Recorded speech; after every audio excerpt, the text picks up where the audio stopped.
This is a good old traditional shepherd's pie. It's an absolute classic. I think everyone in the 90s grew up eating this at least once a week. Well, I know I definitely did.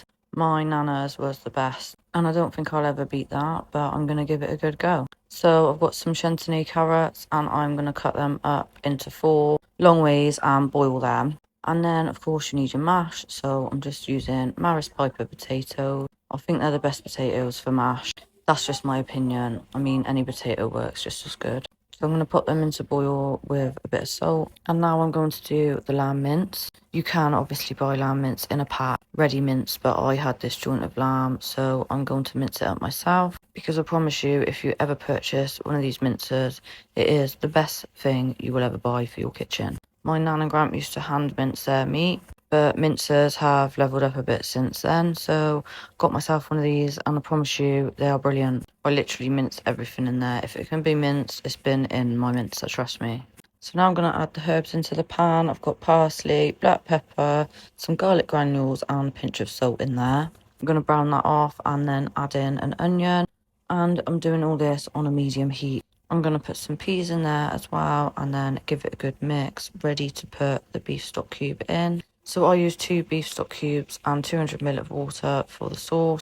And then I add in 2 tablespoons of tomato puree in there as well. Now it is lamb mince, so I'm going to add some dried mint in there. I grow the mint myself, so wherever I can, I use it in lamb dishes. Because let's be real, you can't have lamb without mint in there.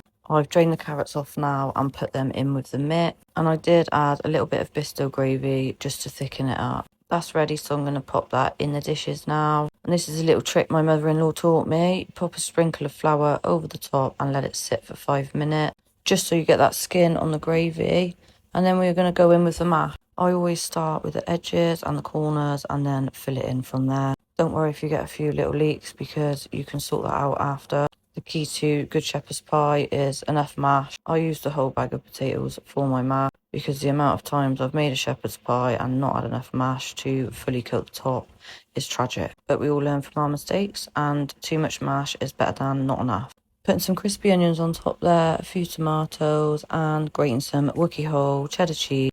It is my favourite cheese. And then we are going to pop these in the oven on 180 for half an hour to crisp the top off. And when it comes out, it will be looking like this. I wish you could smell through the film, because it smelled insane. There you go, a lovely homemade shepherd's pie. Give it a go, and thank you for watching.